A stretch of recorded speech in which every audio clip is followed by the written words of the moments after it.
Bom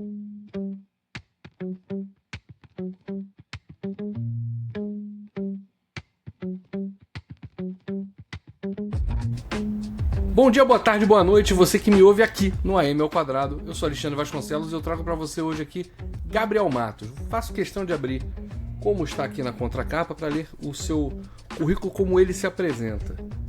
Ele é jornalista Perdão, ele é... Obviamente a IA vai se virar com essa edição. Edição depois, né? Beleza. Tem. Se quiser a gente pode deixar também. Vou deixar! Aí, vamos lá, eu decido depois. Manda ver, depois eu faço o update, faço a atualização da bio. Justo. Gabriel, como vocês viram, a gente tem intimidade. Gabriel é um amigo meu há mais de 20 anos, a gente fez faculdade junto, ele é formado em jornalismo na faixa assim como eu, mas ele fez mestrado em economia criativa na ESPM, economia criativa e inovação na ESPM. Ele é professor de pós-graduação em marketing, convidado do IBMEC e da própria ESPM, e pesquisador do Laboratório de Economia Criativa, Desenvolvimento e Território da ESPM Rio. É sócio também e head de grow da Tucom, uma agência especializada em vários ramos do marketing e do marketing digital. E ele, nesse trabalho desde 2018, atende várias das grandes editoras do país. Para dizer algumas aqui: Sextante, Arqueiro, Rocco, HarperCollins, Globo Livros e Edioro. Tá fraco de cliente do meu amigo Gabriel Matos. E essa tese aqui é uma tese muito interessante e acho que vale uma conversa porque ela é sobre livro, ela é sobre BookTok, mas ela é muito mais do que isso. Então, sem mais delongas, vamos ao papo. Boa. Obrigado, Alexandre. É isso, camarada de longa data. E agora tem um update na bio, que é doutorando em Educação e Linguagem pela USP. Começando agora meu doutorado e aprofundando ainda mais o tema de leitura, formação do leitor, BookTok, comunidades digitais, enfim, que acho que a gente vai falar bastante. E obrigado aí pelo convite, bora bater papo aí, trocar essa ideia. Uma honra, meu irmão, e uma honra ver essa sua trajetória, que está muito consolidada nesse livro, Entre Livros e Likes. Vou colocar o jabá. Vou colocar a imagem em melhor destaque, fiz um videozinho hoje interessante com o meu Metaglass, fiz um vídeo do seu livro. Na Amazon, nas livrarias aí, por aí, aproveita. O link vai estar nas bios.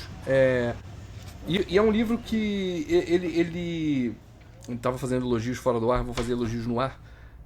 Para um livro que vem de uma dissertação, eu imaginava uma coisa mais densa de ler, mas é um livro muito gostoso para entender a sua visão sobre o fenômeno do BookTok. É um livro muito bom e cara, não esperava menos de você, conheço o Gabriel há mais de 20 anos, e é um cara que, desde o início de nosso convívio de faculdade, já se via que era um cara com nível intelectual, profundidade de reflexão diferente, sem deixar de ser um cara do seu tempo. Tanto que ele é músico, ele toca em rodas de samba, eu sempre gostei muito do texto dele, um texto muito...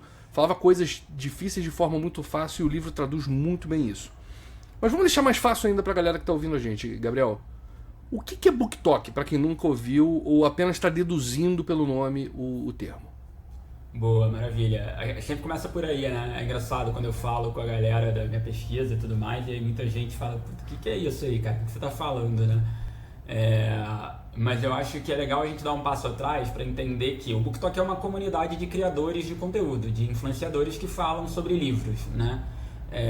E que naturalmente tiveram, a partir de 2020, principalmente num recorte pandêmico, junto com a explosão do TikTok no Brasil, um crescimento muito acelerado.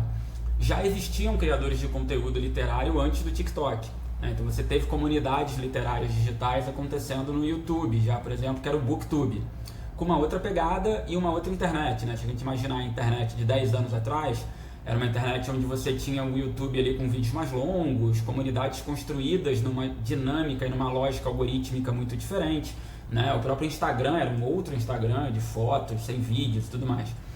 Depois você teve a comunidade do próprio Instagram, que era o Bookgram. E aí já com uma pegada estética, performática muito forte, né? Tanto para as fotos, ou seja, a gente passou a valorizar muito o capital simbólico e cultural que a foto gera pra gente, né? Então é legal eu tirar uma foto com a minha canequinha, com o livro da Socorro Racioli, no metrô, na praia, na minha estante, porque isso me gera um capital cultural importante e uma certa validação dentro da rede social. Então o Instagram trouxe muito isso para todos os criadores de conteúdo, não só para literatura, mas a gente pode expandir isso para música, para cinema, para outras formas de consumo também. E o BookTok, né, ele veio muito a partir de 2019, 2020, o crescimento do TikTok no Brasil é dentro dessa época também. E eu acho que ele teve ali 3 dinâmicas que diferenciaram muito dessas outras comunidades como o Booktube e o Bookgram. A primeira foi pandemia, então um aumento do tempo de tela muito grande ali no Brasil e no mundo inteiro, né? Então estava todo mundo em casa e todo mundo com uma necessidade muito grande de compartilhar coisas, né? Quando eu fiz as entrevistas com booktokers para pesquisa, né? Eles mesmos disseram que a gente não nasceu booktok, a gente virou booktok, né? O fenômeno, ele não nasce com nomenclatura, ele acontece porque eram pessoas em casa querendo falar de livros que elas estavam lendo, né? E aí a partir disso você cria uma comunidade e uma conversa em torno disso, dentro de, que é o segundo aspecto fundamental do BookTok, dentro de uma rede social em que o algoritmo mudou muito acelerado, um alcance orgânico muito grande, né? E principalmente essa lógica do conteúdo como entretenimento e menos do conteúdo dos seus amigos, ou seja, né, se historicamente a gente teve o Facebook, Instagram, principalmente, né, Twitter, Orkut na nossa época, sempre muito ligado a uma rede de amigos, ou seja, uma rede social em que você encontra amigos, ou que você fala com amigos, ou que você posta foto do teu filho para os amigos. O TikTok, o Instagram já vinha fazendo um pouco isso ali, desde o Snapchat e tal, mas acho que o TikTok pisa nesse acelerador, principalmente com esse feed que ele chama de For You, ou seja, passa a entregar um conteúdo que você não segue, mas que é muito comportamental, né, que é aquilo que você consome, o seu watch time, o que você curte, o que você comenta. E os criadores de conteúdo, obviamente, foram migrando para lá, entendendo que, opa, aqui eu estou postando um vídeo tendo um alcance orgânico brutal, enquanto o Instagram passava por uma crise grande de alcance orgânico, né? Todo aquele debate de tinha que patrocinar os vídeos, se você não patrocinasse, você não tinha alcance orgânico, muito anúncio e tudo mais. Então acho que isso mexeu muito também, né, com a estrutura.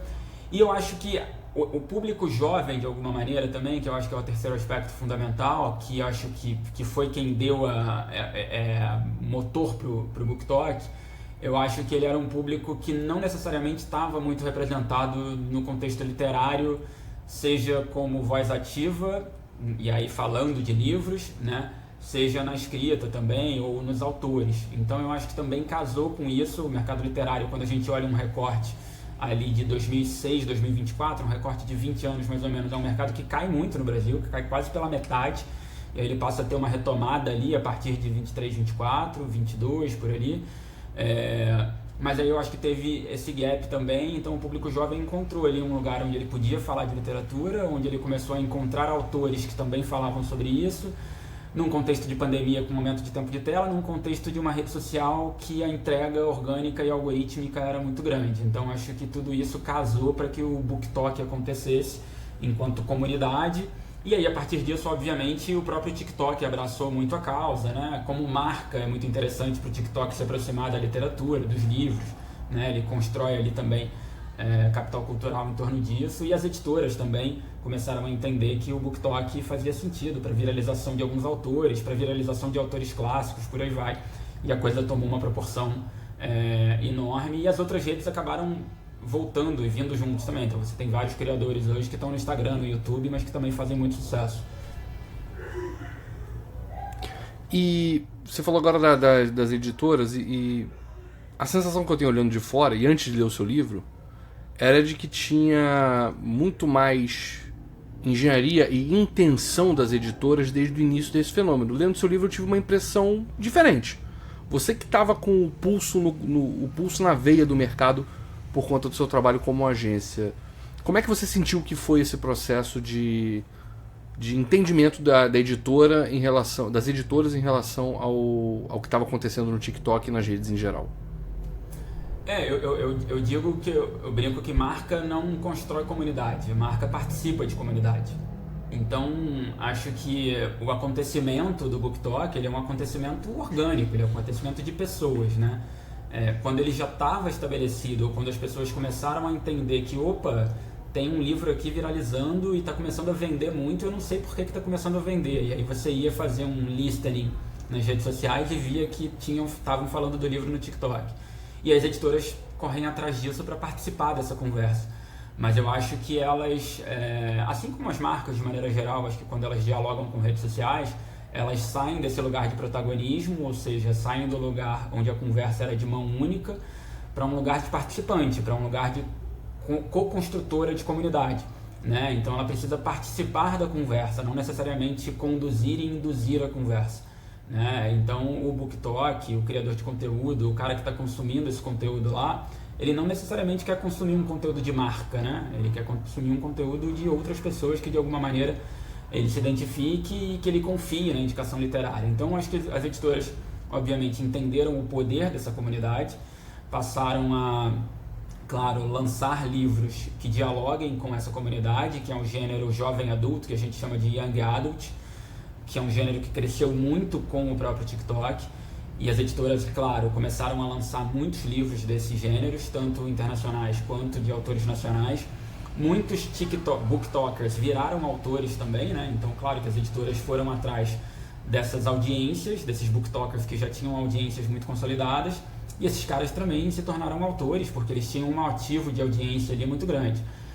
Mas eu acho que as editoras, elas entram no fenômeno já como um fenômeno estabelecido e passam, obviamente, a fazer parte dele, a de alguma maneira incentivar mais, né? A contratar criadores de conteúdo para fazer o lançamento dos livros, a tentar viralizar livros de catálogo, por exemplo, como a gente teve Machado de Assis, como a gente teve Dostoiévski recentemente, como a gente teve Clarice Lispector, né? E passam a entender esse gênero como um gênero vendedor. Quando a gente olha para a Bienal do Livro, por exemplo, tanto a de São Paulo quanto a do Rio, ela passa a ser um evento majoritariamente jovem, né? Ali de 15 e 24 anos, né? E as editoras, obviamente, olham para isso e montam seus estandes ou fazem a programação dos autores pensando nisso. Então, levam autores também que dialogam com esse público jovem. E quando a gente olha para as pesquisas também da Nielsen, né, e do panorama de consumo de livros, a gente vê que esse gênero e que esse público jovem é um público que é um motor hoje de venda, né, do mercado editorial, assim, um público que compra muito livro, principalmente mulheres, isso é um recorte importante também, né, o público leitor no Brasil é majoritariamente feminino, e então, claro que as editoras embarcam nesse fenômeno, passam a entender esse fenômeno, incentivar isso e participar de alguma maneira dessa conversa, mas eu sempre acredito que marcas que constroem boas reputações digitais ou que sabem jogar o jogo das comunidades digitais são aquelas que conversam com a comunidade, não as que ficam tentando criar a comunidade. Assim, a comunidade se cria entre as pessoas e as marcas participam disso, conversando e dialogando com essas pessoas. Assim. E nesse aspecto da criação da comunidade, você falou de 3 pilares muito interessantes, que é o contexto pandemia, o meio, canal, o ambiente onde isso acontece, que é a rede social e o avanço do TikTok no Brasil, e essa demanda por performance, imagem e aparência por parte do jovem. Isso acaba sendo concretizado pelo que você falou dentro do segmento Young Adult como pelo que eu entendi, um impulsionador do movimento. Não é que só ele vende, mas ele acaba sendo o chamariz desse movimento. Qual é a tua visão? Eu sei que é menos da tua pesquisa, eu quero mais da tua intuição. Qual é a tua visão de quem era esse público antes do fenômeno e o que esse público está se tornando ou se tornou? Isso é legal, né? Eu estava conversando com alguns booktokers, né? E quando a gente para pensar, 2020 já são 6 anos, né? Se passaram, assim. Então, a gente discute muito dentro do mercado editorial um termo que eles chamam de bibliodiversidade, que basicamente é que tipo de gênero está sendo vendido e qual é a fatia desses gêneros dentro do mercado. E desde que o BookTok explodiu e que as comunidades digitais cresceram muito, você passou a ter muito livro Young Adult, muito livro jovem adulto sendo vendido, né? E tem uma ala mais classista, mais clássica ou mais purista da literatura, né, que diz que, cara, essa é uma literatura mais comercial, é uma literatura que não é tão densa, é uma literatura mais rasa, e que esse jovem que, por exemplo, tinha 20 anos lá em 2020, que lia Young Adult, que lia Colin Hoover, que lia Ellie Hazelwood, ou que lia Sarah J. Maas, sei lá, e hoje tem 26, 27 anos, ele não vai evoluir, ele não vai conseguir sair desses livros para ler um Saramago, ele não vai conseguir sair desses livros para ler um Walter Ugumãe, sei lá, para ler um próprio Machado, ou Clarice, ou Guimarães Rosa, enfim.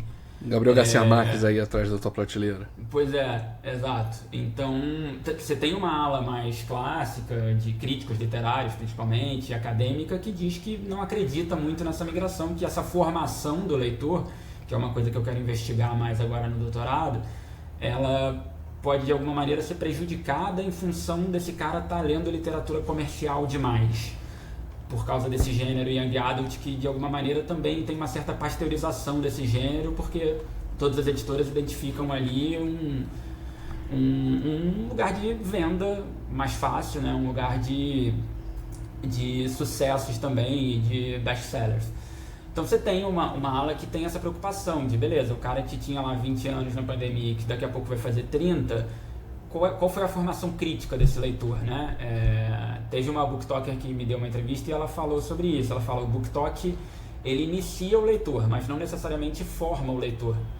E eu acho que isso é muito importante da gente entender, assim, o quanto a gente está formando esse sujeito leitor, que de fato é um sujeito que consegue conectar repertório, que consegue interpretar texto, que consegue fazer daquela leitura uma leitura mais profunda, né? A Marianne Wolf, que tem um livro que fala bastante sobre leitura profunda e sobre o cérebro digital nesse mundo de leitura, né? Defende muito que é isso, a gente tem feito leituras cada vez mais parecidas com as leituras que a gente faz na internet, né? Ou seja, a gente acaba replicando para o livro uma leitura que a gente faz muitas vezes para um site, que é ler palavra-chave, é ler keywords, é ler e para acelerar o processo, para poder ler mais nesse sentido de performance, para poder bater a meta de páginas, para poder ler mais o livro.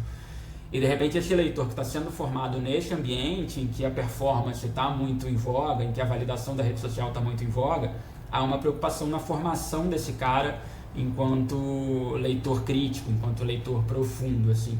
Ao mesmo tempo, eu acho que muitas vezes essa discussão ela está num limiar ali quase também de descambar para uma coisa de que só é literatura o que é literatura clássica, ou que só é literatura o que a gente diz que é literatura do ponto de vista acadêmico e formal, né? Ou seja, que você teve a Aurora Bernardini recentemente, que deu uma entrevista para a Folha, ela é professora da USP, falando que o Itamar Vieira não é literatura, que a Helena Ferrante não é literatura do ponto de vista formal do que é o texto literário, né?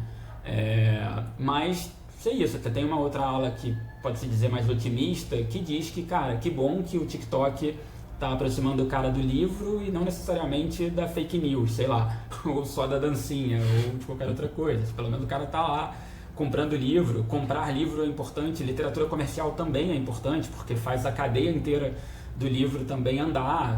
O cara que faz a capa, o cara que imprime papel, o cara que revisa o texto, cara. Enfim, então acho que tem duas visões aí que não necessariamente são antagônicas, elas podem ser até complementares, mas que eu quero me aprofundar no doutorado. Eu acho que eu olhei no mestrado muito a estrutura comercial e o efeito que o BookTok trouxe para o mercado, e ficou claro que há um efeito prático, né, de mais venda de livro, mais leitor, mais consumidor.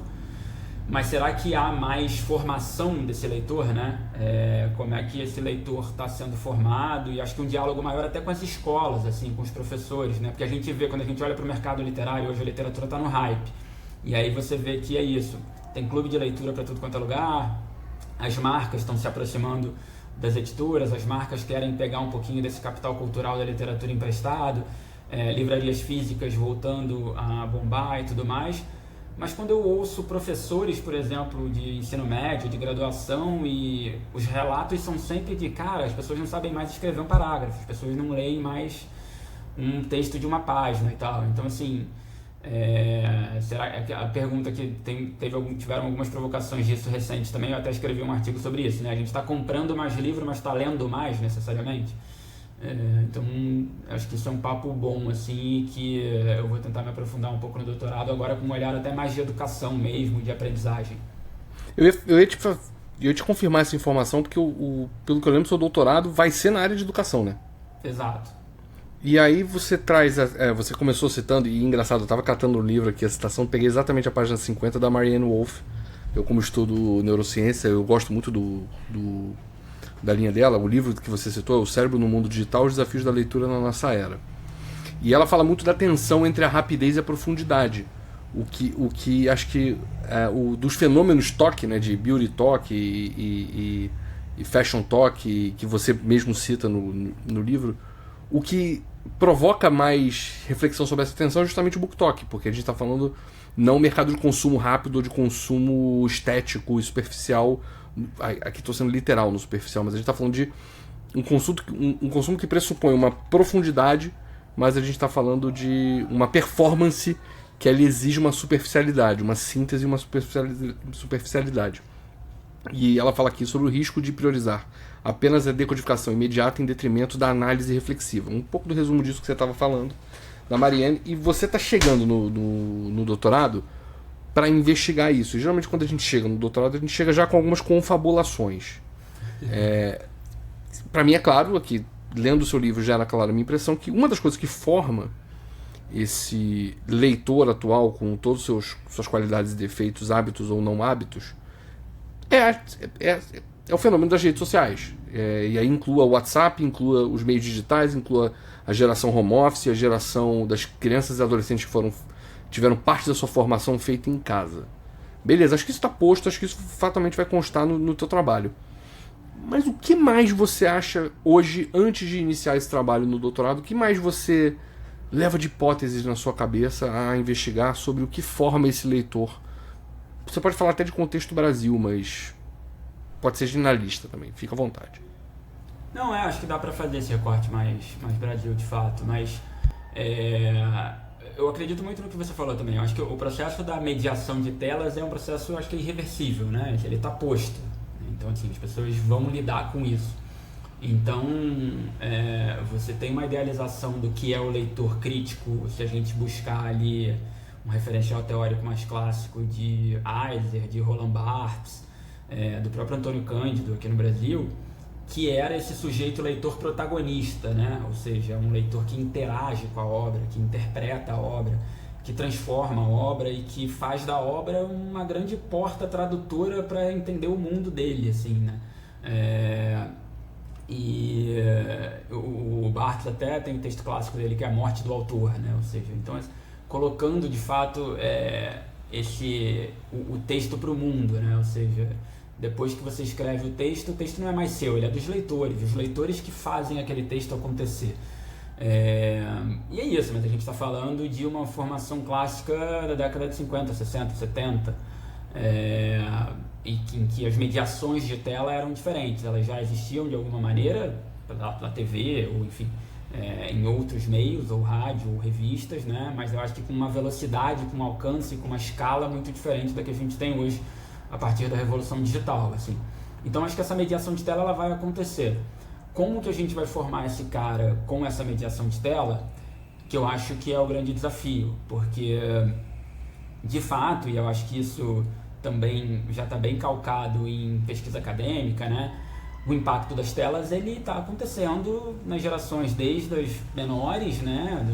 Molecadinha lá de 4, 5, 6 anos, 3 anos, enfim, passando pela adolescência, e o debate de regulação de rede social está posto, né? O debate do quanto o brain rot está acontecendo está posto, o debate de quanto as pessoas não conseguem mais se concentrar em nada está posto. E o livro aparece historicamente nesse lugar de fuga, né? Ou seja, a leitura era um lugar onde você parava para ler, né? Então, assim, eu saí aqui do celular, tinha até, antes do celular, tinha a frase famosa, né? Desliga a TV e vai ler um livro. Então já tinha essa discussão, né? A mediação de tela era diferente, não era do celular, era da TV. Mas a TV que alienava e o cara mandava você desligar a TV para ler um livro. Hoje sai do celular e vai ler um livro. Só que a saída do celular é mais complexa porque ele passa, como o McLuhan, que a gente estudou bastante, previu lá atrás, né, a ser uma extensão do homem, né? Ou seja, a gente não larga mais isso para nada, né? Ele passa a ser uma extensão do nosso corpo que dificulta muito, eu acho que esse nível de concentração de leitura. Então eu acho que, por exemplo, a escola vai passar, eu acho que vai ter um papel importante quando a gente vê já efeitos práticos, por exemplo, aqui no Rio, de proibição de celular nas turmas, que você já vê mais interação, mais concentração, alunos voltando a escrever texto, né? Você tem pesquisas, inclusive, da Marianne Wolf, inclusive tem uma da Naomi Barrow também, que é uma pesquisadora americana, que também fala sobre isso e mostrando que a escrita manual envolve mais neuroplasticidade do que a escrita de teclado, por exemplo. Então eu acho que a gente, de alguma maneira, pode buscar conjugar um pouco dessa formação, né? Então, beleza, vai ter a mediação de tela, vai ter a rede social, vai ter o celular, vai ter o computador, mas o quanto que a gente consegue conjugar a nossa vida um pouco sem isso em alguns momentos, para que a gente consiga ter esse nível de concentração, ou para que a gente consiga ter esse momento em que eu estou só lendo, né? Ou que eu estou só fazendo uma coisa, né? Dá para extrapolar isso para o cinema, por exemplo, né? Então, quando você está em casa vendo filme, você está no celular e vendo filme. E aí os roteiristas da Netflix passam a fazer um roteiro em que tem que explicar o plot twist a cada 10 minutos, porque o cara está no celular e está vendo o filme. Puta, eu não quero que a gente escreva livros pensando nisso, que eu tenho que explicar o livro a cada 5 páginas porque o cara está no celular e está lendo o livro, sabe? Então, eu acho que de alguma maneira tentar conjugar isso, eu acho que entra o papo de regulação de redes sociais, entra o papo de mediação de telas, para que de alguma forma a gente consiga identificar nesse jovem leitor alguma formação de leitura mais profunda, de leitura mais densa, que para mim, especificamente, pode passar. Eu acho que eu não estou muito nesse time do que é literatura ou que não é literatura, Harry Potter é literatura ou não é literatura, sabe?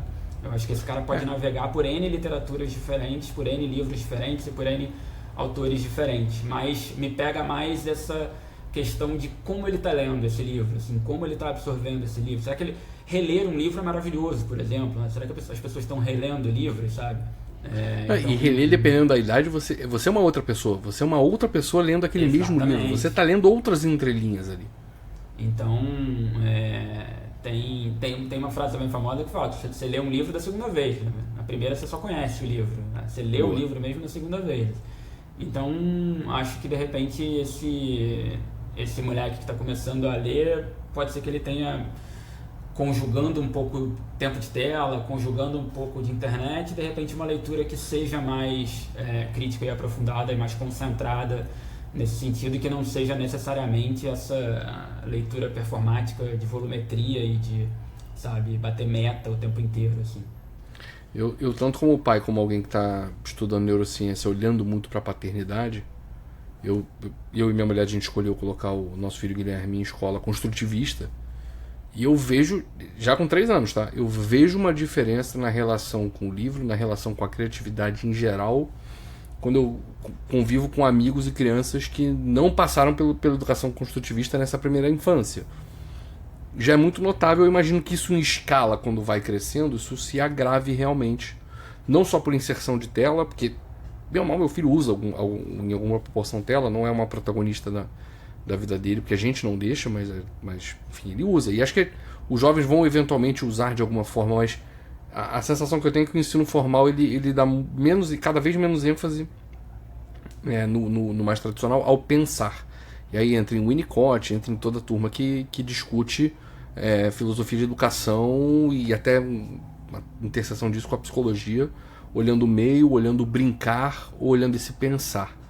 E aí você estava falando de autor, cara, que você falou assim, tomara que os autores não precisem fazer os livros se explicando a cada 5 páginas, como hoje o cinema já faz, como hoje os seriados fazem na Netflix. Só que você, na tua entrevista de campo, e para dar contexto para quem está ouvindo a gente, você entrevista uma série de pessoas que estão envolvidas já no ambiente BookTok, ou seja, desde editoras, agentes de marketing, os BookTokers em si e escritores, inclusive um entrevistado 4, se não me engano, é o 3 ou 4, que era uma BookToker que vira escritora.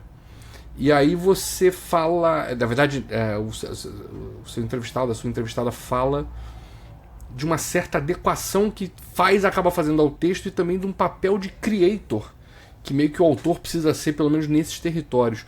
Como é que te bateu quando você percebeu no campo essa... Aí já trazendo o Bauman pra brincadeira, essa coisa meio líquida, meio dismorfa ou multimorfa entre o autor, o divulgador booktoker e a pessoa que experiencia a leitura. Sim, total. Tem um cara que eu usei também no meu referencial que já falava disso lá em 2008, 2009, que é o Jenkins, né, em Cultura da Convergência, ou seja, ele já mostrava que essa lógica de consumo ia passar por um consumidor que é produtor de conteúdo, que é ator do consumo, que é vendedor também, né? Quando a gente olha, por exemplo, um parênteses rápido, né? O TikTok vende muito isso, né? O funil infinito do TikTok. O que isso significa, né? O cara compra o produto, ele recebe o produto em casa, ele grava um vídeo do produto, então ele compra, ele é consumidor, ele grava um vídeo, ele passa a ser vendedor desse produto, né? E logo depois ele passa a ser um divulgador do próprio produto dentro de um ciclo infinito, porque outras pessoas vão fazer a mesma coisa, né? Então você tem um pouco dessa interseção grande hoje entre o que é o consumidor, o vendedor, o cara que está falando da marca, o cara que está vendendo a marca, o cara que está consumindo a marca. Eu acho que a gente está muito em todos esses papéis hoje em dia. A adequação de texto a esse universo, né, de internet, eu acho que, como essa entrevistada comentou, ela acontece de fato, né? Então hoje eu acho que, principalmente quando as pessoas estão escrevendo para esse gênero young adult, acho que há uma certa adequação desse texto para esse universo digital e uma certa preocupação se esse texto é cabível dentro de um universo de viralização, se ele pode virar um corte, se ele pode virar um fenômeno viral, né? Se ele pode ser comentado, se é um texto que vai ser trend, por aí vai. Agora, eu acho que também há uma provocação importante nisso, interessante. A gente estava falando acho que dos tempos, né? Acho que eu gosto de sempre colocar as coisas, situar as coisas em seus tempos, né? Ou seja, o que é o espírito do tempo, né? Então, cara, se a gente olhar para o Machado e para o Lima Barreto, por exemplo, quando eles escreviam folhetins em jornais, havia uma preocupação do que ele escrevia versus o que o leitor mandava de carta para o jornal. Assim como quando o cara escrevia, ele pensava na crítica literária do Jornal do Brasil, ou da Folha, Sempre houve isso. Acho que não há uma escrita pura. Vou aqui, né, criar a minha arte e, de alguma maneira, sem que haja uma coerção de tudo que você absorveu de cultura, de tudo que você é culturalmente, assim. Então acho que essa escala de influência na literatura, ela sempre existiu, mas de fato eu acho que em níveis muito diferentes, né? Então assim, é isso, e aí obviamente não é uma comparação entre o Machado e autores contemporâneos, né? Senão vai sair um corte aí e a galera vai falar que eu tô comparando, pô. Machado de Assis, o booktoker. Pois mas eu acho que é legal colocar essas estruturas assim de tempo, que eu acho que essa influência de alguma maneira ela sempre existiu, mas em escalas muito diferentes, né? Então acho que isso é importante dizer. Então eu acho que a escala que a internet ganhou e a coerção, a força que a internet tem dentro dessa modulagem, então acho que ela molda demais até. Ela coloca todo mundo dentro de uma caixa que necessariamente você precisa escrever para o algoritmo para que aquilo, de alguma maneira, seja entregue para a tua audiência ou para o teu público consumidor. Então acho que sim, isso é perigoso, e eu acho que é isso, é a vida algoritmizada, né? Não só na literatura, mas em outros meios também, que acho que, terminando com a sua última pergunta, vai ao encontro do que você falou, de que hoje todo mundo tem que ser creator, todo mundo tem que ser influenciador, todo mundo tem que ser produtor de conteúdo, né? Em Cannes agora, isso foi uma discussão também, né? Então assim, todo mundo é creator, mas se todo mundo é creator, quem é creator, né? E quando você tem, alguns pesquisadores chamam isso de plataformização da vida, né? Então o cara que é autor, por exemplo, ele tem que ter um Instagram para divulgar o livro dele, o cara que é, sei lá, fisioterapeuta tem que ter um Instagram para divulgar o trabalho dele, o cara que é nutricionista tem que ter, o cara que é advogado. Você não consegue mais viver sem ter uma identidade social e digital para que você divulgue o seu trabalho. Então acho que isso é complexo, perigoso, e mais do que isso é difícil para muita gente, né? Porque muita gente não quer, não gosta, não tá afim. E é muito complicado. Hoje você tem autores que falam bastante sobre isso, né? Ou seja, o cara não necessariamente ele escreveu um livro ali e beleza, lançou o livro e tal, mas o cara não gosta de fazer vídeo, de fazer carrossel, de fazer live, sei lá. Mas a editora cobra isso dele, né? A editora muitas vezes, assim como no meio artístico, em cinema, séries, novelas, você tem muito esse debate lá, puta, contrataram um ator porque o ator tem 1 milhão de seguidores. No mercado literário também acontece isso, né? Então você tem pessoas que criam comunidades gigantes, tem milhões de seguidores e que acabam virando autor, porque o cara já tem audiência, então as editoras vão atrás desse cara também. Então você tem essa discussão do quanto isso é pesado para quem não está muito afim de estar nesse universo, né? Ou seja, para quem não está muito afim de se plataformizar ou se algoritmizar, né? Então, o que eu falo de leitura algorítmica e escrita algorítmica é um pouco disso, assim. Então, acho que essa leitura algorítmica, que é uma leitura que passa muito por essa performance digital o tempo inteiro, ou seja, o cara é impactado por 30, 40, 50 recomendações de livro por dia e ninguém dá conta disso. Então, ele passa a fazer uma leitura que é mediada por tela demais, né? A Naomi Barron fala que o cara passa a ler até mediado por IA, né? Então ele pede o resumo do livro ao invés de ler o livro, porque obviamente ele não vai ler 50 livros por mês, assim, ninguém vai ler 50 livros por mês, né? Mas que também se converte nessa escrita algorítmica, né? Ou seja, o cara também passa a produzir esse conteúdo pensando muitas vezes única e exclusivamente em como esse conteúdo vai ser entregue ou como isso vai ser recebido dentro da internet, assim. Então me preocupa mais a escala disso e o tamanho disso, mas de alguma maneira a gente consegue brincar e ver um pouco que em outros tempos também havia uma escrita que se preocupava com a audiência, que se preocupava com o público, ou que se preocupava ali com quem estava recebendo esse texto de maneira geral, e que muitos autores muitas vezes escreviam também pensando, né, em audiências diferentes, em tempos diferentes, assim. Nenhum artista que seja honesto o suficiente consigo mesmo vai negar que a arte é um impulso de se comunicar com o outro, de afetar o outro de alguma forma pelo que se cria. O problema é que quando você cria, eu imagino que deva ter tido essa discussão entre... Por exemplo, eu sei que por leitura histórica houve essa discussão quando você pôde gravar uma música e levar a música gravada para uma outra pessoa e discutir que ia corromper o mercado de orquestras e de música ao vivo. E na verdade a gente viu que a escala traz benefícios e malefícios em vários aspectos. E hoje a gente se debruça com uma coisa que você já pincelou aí. Eu vou te fazer aquela pergunta fácil e manjada e moleza de falar. Pode fazer a pergunta você mesmo, você sabe qual é a pergunta que eu vou fazer. IA, meu amigo. IA é uma loucura, né? Não, mas eu ia falar só rapidinho uma outra brincadeira. Você falou antes da gravação da música. Eu lembrei que a gente estava discutindo isso numa aula sobre cenários futuros e tal, e até dialoga um pouco com esse lance da IA, né? Mas aí a gente estava falando que você tem vários paralelos isso quando a gente coloca isso no espaço-tempo, né? Ou seja, então sim, é isso, quando a chegada do computador para digitar as coisas teve um impacto que também era, o cara que escrevia na máquina de escrever falava, quem escrever no computador agora vai ser burro, porque o cara pode apagar, pô. Não é mais a mesma... Na máquina de escrever, amigo, eu que era foda, porque eu tinha que escrever de uma vez só. Eu não podia... Não tinha... Ele era lick paper, pô. Não tinha backspace. Não tinha delete, sacou? Então isso vai emburrecer as pessoas, porque elas vão escrever sabendo que elas podem apagar, que elas podem reescrever 15 vezes. Então acho que isso é um efeito também de toda a ruptura tecnológica e toda a ruptura, não só tecnológica, mas social, que a gente tem dentro desses ciclos temporais, né? Ou seja, então acho que essa discussão vai acontecer. Agora, a IA, né? Impacto gigante no mercado. Você teve, por exemplo, recentemente lançamentos grandes nos Estados Unidos que foram interrompidos porque desconfiaram que os livros eram feitos com IA. Você teve uma limitação da própria Amazon agora recentemente, porque de 2 anos para cá o KDP, né, que é a autopublicação da Amazon, disparou, né? Então você tem gente publicando, sei lá, 3 livros por dia. Pô, é bizarro.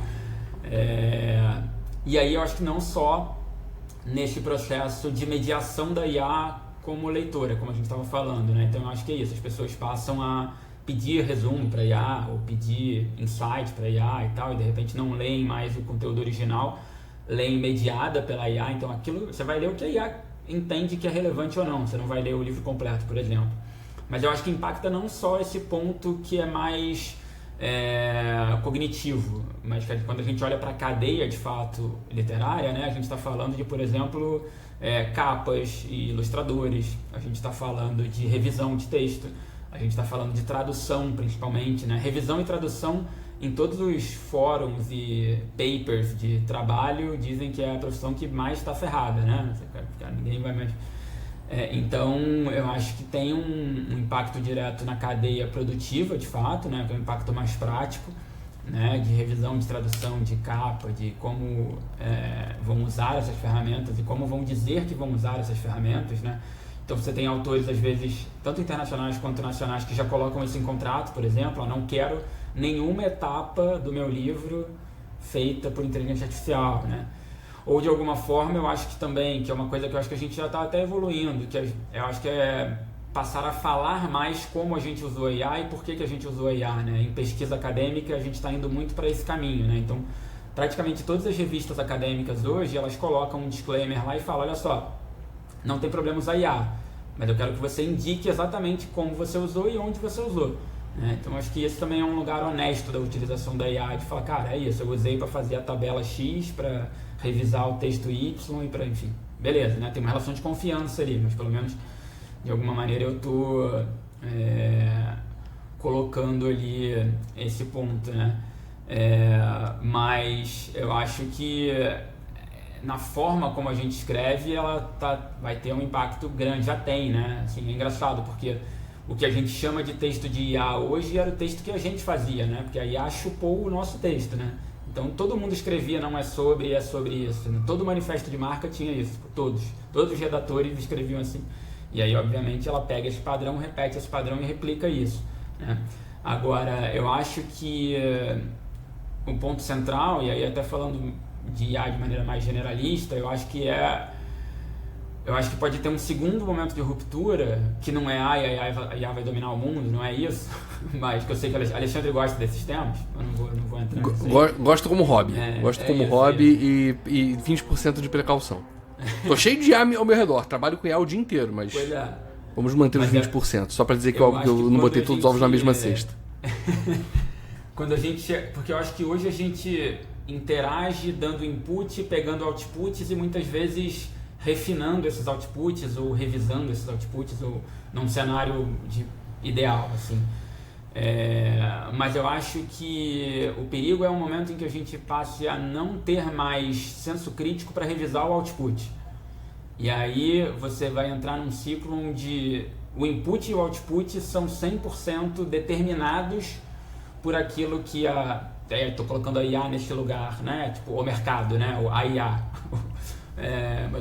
O genérico absoluto. O genérico absoluto.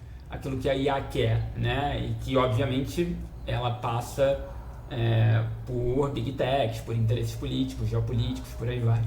Mas eu acho que você tem esse perigo do output virar a verdade absoluta, assim. E aí você passa a ter, de fato, acho que uma pasteurização em excesso, que já há, né? Se a gente olhar para o LinkedIn, por exemplo, ou para posts de carrossel, redes sociais e tal. Mas que ao mesmo tempo, né, acho que toda pasteurização e toda cultura gera contracultura. Então você tem, eu acho que também um efeito de cansaço, um efeito de exaustão, né, de começar... Você teve uma matéria recente na New Yorker falando que ninguém aguenta mais o design do Claude, ninguém aguenta mais a forma como a gente organiza, né, o texto, enfim.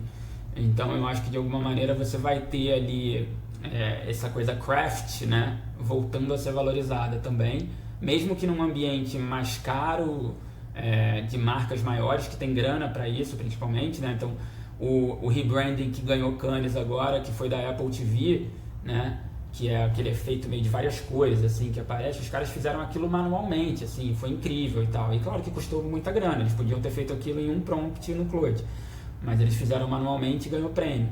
Mas é isso, eu acho que você vê que marcas ou de alguma maneira algumas pessoas ou comunidades começam a olhar e falar, cara, não estou mais afim de ler esse texto, de produzir nesse nível de escala, quero entrar num outro lugar de produção, numa outra velocidade de produção, numa outra forma de produção, que eu acho que vai ter espaço, que é isso. Eu acho que tudo que se pasteuriza, tudo que se escala e tudo que se evolui muito rapidamente gera essa contracultura de você falar, calma aí, eu quero fazer uma coisa aqui mais craft, né? É isso, dá pra gente pegar o exemplo, sei lá, o vinil volta a bombar, né?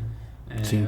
o cinema volta a ter público nos Estados Unidos, por exemplo, né? Público jovem volta aí para o cinema, mesmo que às vezes é isso, ele vai para o cinema para tirar foto do cinema. Tem uma mediação de tela ali, mas ele tem uma performance na tela, né?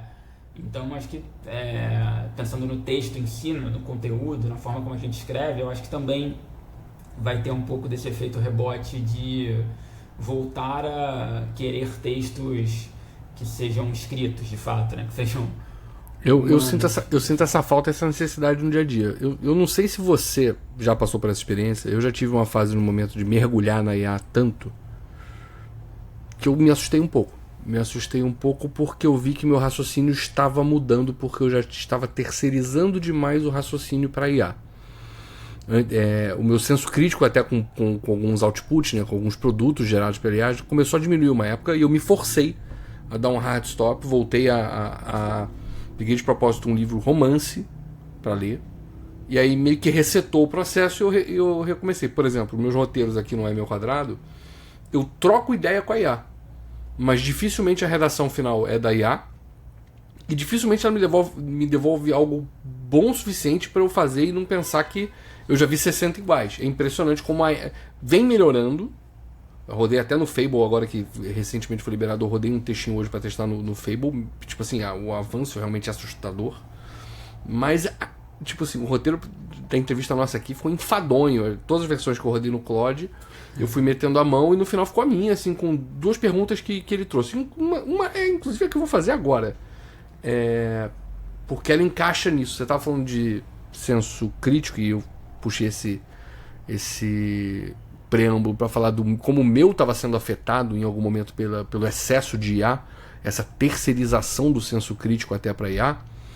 E eu queria primeiro te perguntar do ponto de vista pessoal. Eu tenho uma pergunta melhor para fazer logo depois, mas eu queria te fazer essa pergunta agora. Do ponto de vista pessoal, isso que eu senti de alguma forma, de você se perceber caindo numa armadilha que estava prejudicando a tua cognição, você passou por isso em algum momento? Não, totalmente, cara. Eu acho que isso é perceptível demais quando você está em algum processo, sei lá, vou tentar aterrissar aqui para ser bem prático, como você foi. Não sei, uma semana que de repente eu tô lendo menos e que, puta, eu não tive aula, nem aula para dar, nem aula, receber aula, nem aula como aluno. Me parece que chega no domingo e meu cérebro tá mais frito, sabe? Tá mais assim, caralho, tô mais acelerado, tô mexendo mais no celular, tô esquecendo mais as coisas. Nossa, muito isso.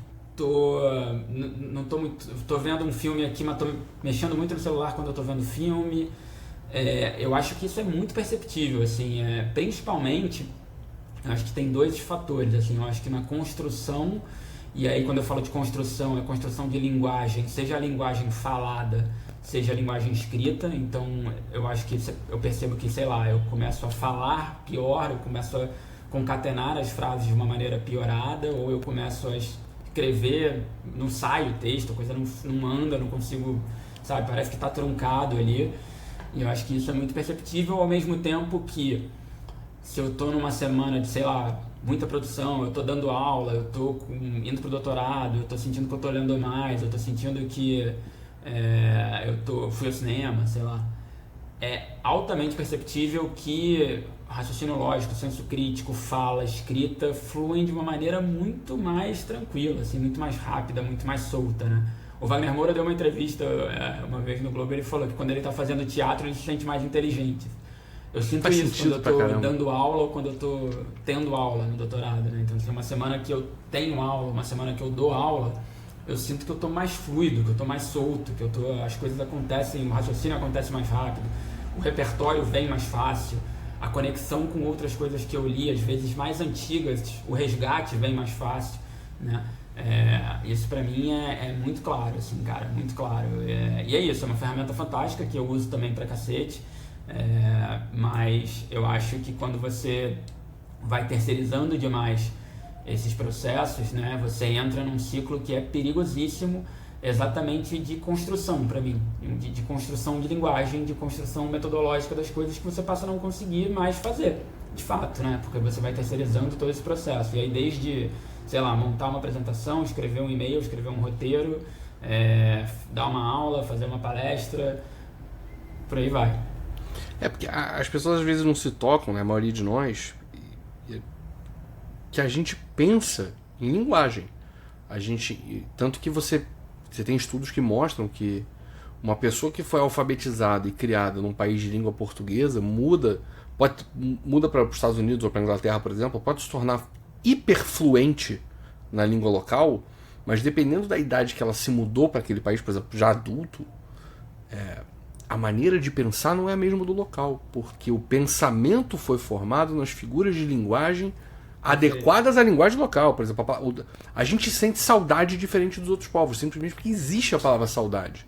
O alemão é muito rico para a filosofia, porque, entre outras coisas, a língua não permite duplo sentido para quase nada. Tem aqueles termos gigantes, a gente está falando do fantasma do tempo, é o termo besta que eu mais falo na minha vida, que é o Zeitgeist. Eu uso o Zeitgeist, eu jogo essa carta para qualquer lugar. Qualquer coisa eu jogo o Zeitgeist no meio. Eu não quis usar essa buzzword. Você foi muito bem, cara. Você foi muito bem. Espírito do tempo é mais legal. Espírito do tempo é bonito. Parece esotérico. Quando você fala Zeitgeist, parece científico. O truque é esse. Mas E a nossa geração ainda foi criada no analógico. Então você estava falando... Tudo que você falou agora de ritos de se preparar para dar aula e ler mais eu, por exemplo, liderando o time, quando eu faço mais reuniões com o time, eu faço em línguas diferentes porque eu trabalho com uma multinacional, então eu tenho boa parte da minha agenda em inglês, então ainda me dá esse privilégio de exercer mais parte do cérebro de forma analógica.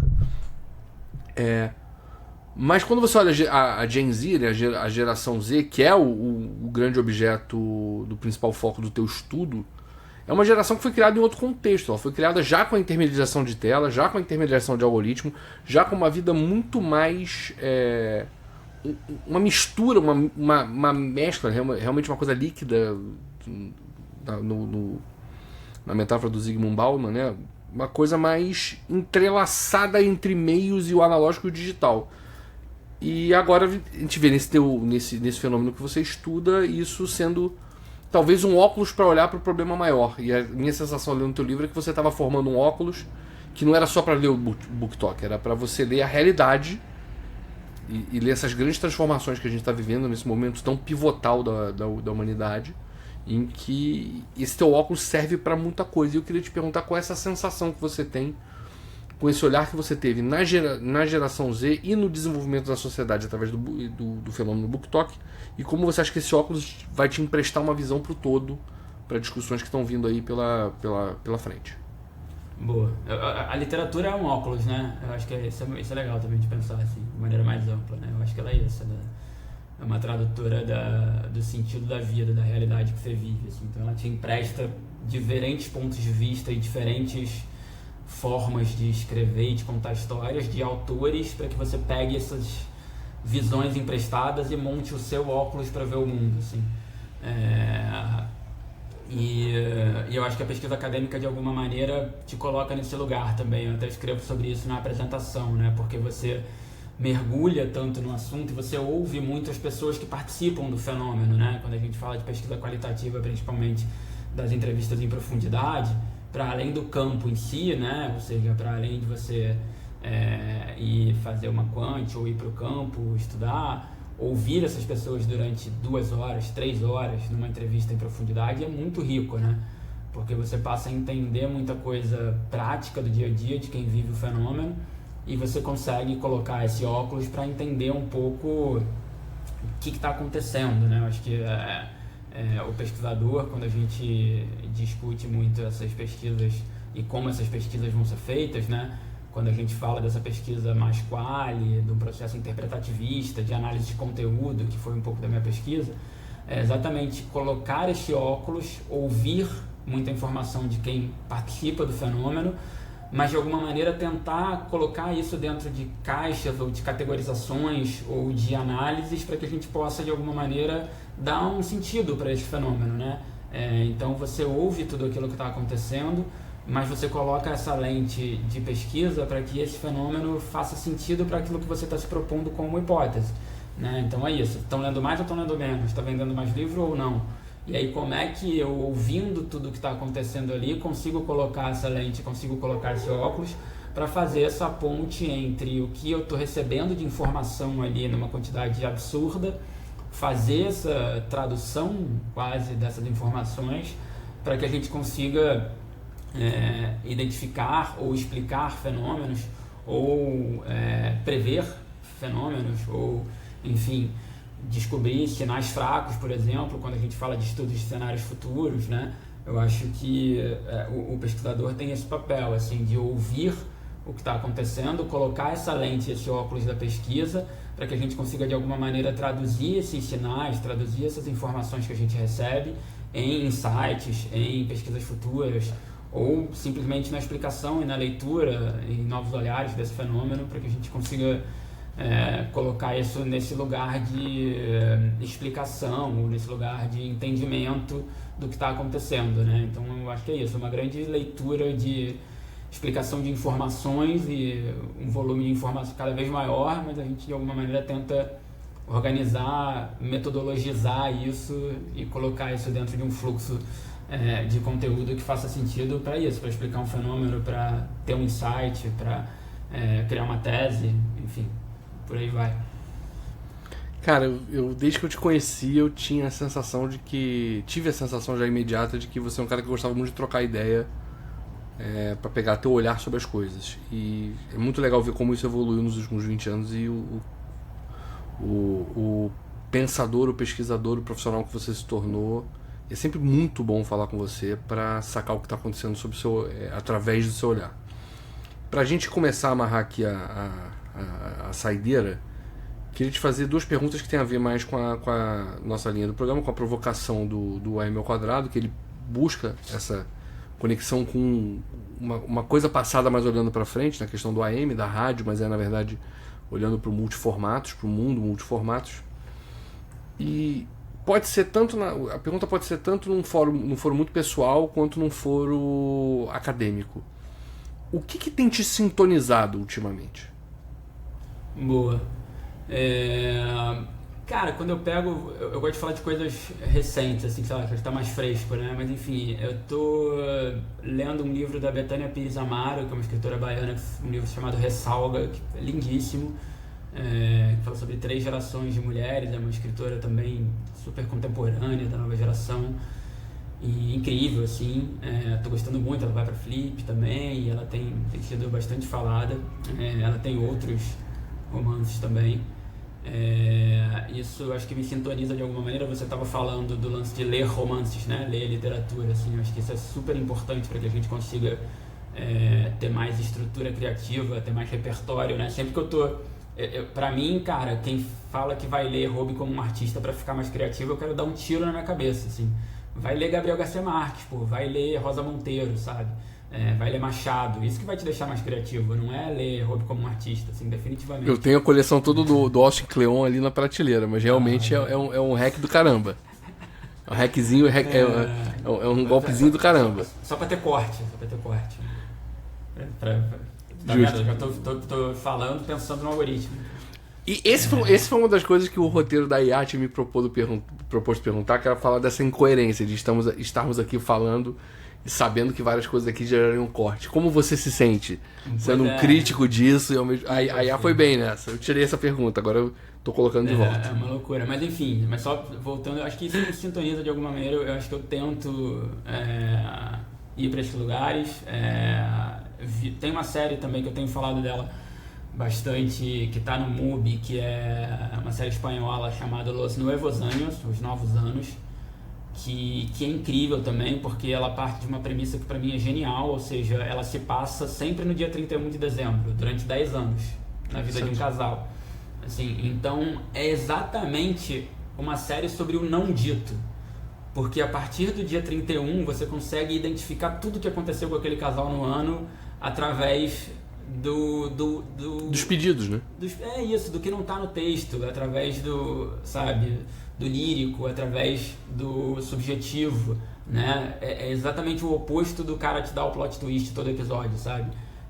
Você lê nas entrelinhas tudo que aconteceu através de acontecimentos que vão acontecer sempre no dia 31, assim. Lindíssima série, maravilhosa, roteiro ótimo, os atores são ótimos e me sintonizou bastante também, me pega. E eu acho que uma coisa também que eu acho que me sintoniza sempre, que de alguma maneira tem a ver com leitura também, é que eu gosto muito ainda de ler jornal, assim. Então... Jornal físico? Não necessariamente, mas eu tenho assinatura final de semana do físico, do Globo, mas no digital, a Folha, o Globo, eu acho que a formação do leitor, inclusive eu fiz uma mesa na Feira Literária de Tiradentes com a Beatriz Rezende, que é uma professora da UFRJ, craque, crítica literária, especialista em Lima Barreto e tal, professora emérita da UFRJ de literatura, e ela fala bastante do papel da crônica na formação do leitor, e como a gente perdeu isso, porque a gente perdeu os espaços de crônica, né? A crônica estava no jornal, ela até está um pouco na rede hoje, né? Tem muita gente que escreve crônica nas redes sociais e tal, mas acho que ela perde um pouco do espaço para esse formato de vídeo curto, para esse formato que está mais adequado à entrega do algoritmo, assim. E isso é uma coisa que me sintoniza muito, porque eu adoro ler o Joaquim Ferreira, adoro ler o Rui Castro, adoro ler o Michel França, que é um cara que escreve na Folha, que tem um livro sobre desigualdade social no Brasil que é fantástico, e a Marta Batalha, a Ana Paula Lisboa, enfim, uma galera, assim. Então isso é uma coisa que me sintoniza ainda, poder ler crônica, porque eu acho que é gostoso, é legal, é um texto. Era o meu sonho, inclusive. Meu sonho na faculdade de jornalismo era um dia ter um espaço para ser um cronista, né? Pra escrever crônica em jornal. O Tostão, a gente que gosta de futebol, Tostão, né? Cracaço, assim, escreve magistralmente bem, assim, e simples, mas é gostoso, é bem feito o texto. E isso me sintoniza bastante até hoje, assim, eu gosto de... Todo dia, eu brinco que eu abro o site do Globo e da Folha e eu leio o formato jornal na tela, tipo PDF da parada, assim. Porque me dá uma memória afetiva de quando eu tava lá em Miguel Pereira, com, sei lá, 14 anos, e recebia o jornal todo dia em casa e tomava café da manhã com a minha avó e pegava lá a parte de economia, mas na verdade para virar, porque era a parte de esporte do Globo, que eu queria ver a parte de esporte antes de sair de casa. Então o formato ainda me sintoniza muito, e eu acho que ele me dá essa sensação dessa leitura no tempo certo, porque é isso, né? O jornal como hard news perdeu um pouco do sentido, né? Porque, o que você vai ler hoje, você já aconteceu na madrugada e de manhã e já aconteceu um monte de coisa, mas a crônica continua tendo um espaço porque ela muitas vezes é atemporal. Então você vai ler a crônica hoje, mas você pode ler amanhã, você pode ler daqui a uma semana, você pode ler porque ela está falando muitas vezes de um tema que está acontecendo, mas não necessariamente ela é factual no sentido de precisa ter lá, né, todos os elementos da notícia jornalística e tal. Então isso me pega também e me sintoniza bastante também. Então, o olhar é a narrativa humana, né? O olhar é a narrativa humana transportada para os fatos, né? Ou tentando rearrumar os fatos para você enxergar alguma coisa nova. E, cara, você me resgatou uma coisa legal, cara. Eu tô lendo pouca crônica. Vou voltar a ler crônicas, que há um tempo que eu não tenho esse hábito que você tem. Obrigado por essa. Que essa eu vou me sintonizar na tua sintonia. E agora, numa outra brincadeira que eu faço aqui com a marca, é sobre transmissão. Acho que a rádio, ela nasce para transmitir. O que você quer transmitir? Qual seria um recado adicional ou complementar, ou alguma coisa que você queira transmitir através do seu trabalho, através desse espaço aqui? Eu quero transmitir conversa, né? Eu acho que me colocar num lugar de transmitir, sei lá, conhecimento, me parece um pouco pedante muitas vezes, mas eu acho que quando você transmite conversa, você recebe conversa e aí necessariamente você constrói conhecimento, assim.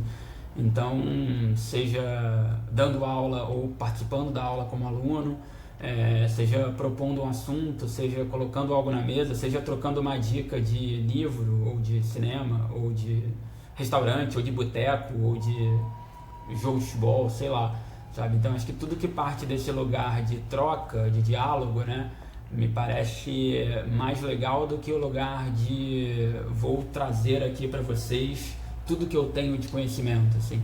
Acho que eu vou trazer tudo que eu tenho de bagagem, vamos dizer assim, e aí vocês me trazem também tudo que vocês têm, assim, porque eu acho que isso que vai construir de fato uma conversa mais rica, sabe?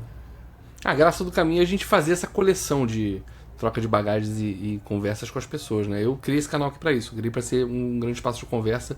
Muito obrigado, irmão, por me privilegiar com esse papo contigo. Foi melhor do que eu imaginava, e eu já imaginava bem, já tinha expectativas altas de papear contigo. 2 perguntas rápidas para fechar. Quem ganha a Copa do Mundo? França, né? Acho que enquanto ele nem chegou, teve jogo aí. Tá tendo, enquanto a gente grava, tá tendo Portugal e Croácia. Eu vou abrir aqui meu Flash Score aqui na paralela. Flash Score, baixa o Flash Score. Vou abrir o Flash Score aqui pra... Acho que dá França. Ih, rapaz, Portugal ganhou de 2x1 Portugal ganhou de 2x1 da Croácia. Cristiano Ronaldo de pênalti. Porra. E Gonçalo Ramos, assistência do Rafael Leão, com o Perisic fazendo o gol, sempre o Perisic em momentos decisivos fazendo o gol croata. Acho que a França, vamos na França aí, bola de segurança, né? Mas, pô, tá muito incrível ver os caras jogando e repertório absurdo, muito jogador. Acho que vai dar França, mas acho que a Argentina também, pela leveza que o time tá, sem pressão, jogando ali tranquilo, Messi voando, né? Time muito azeitado também, acho que todo mundo sabe o que tem que fazer, Scaloni tem um time muito na mão, né? Então também acho que é perigoso. Acho que não vai dar Brasil não, infelizmente. Também torço pra que sim, acho que não. Pois é. E Copa do Brasil, quem passa? Fluminense ou Vasco? Normal, né? Normal Fluminense, então, perfeito.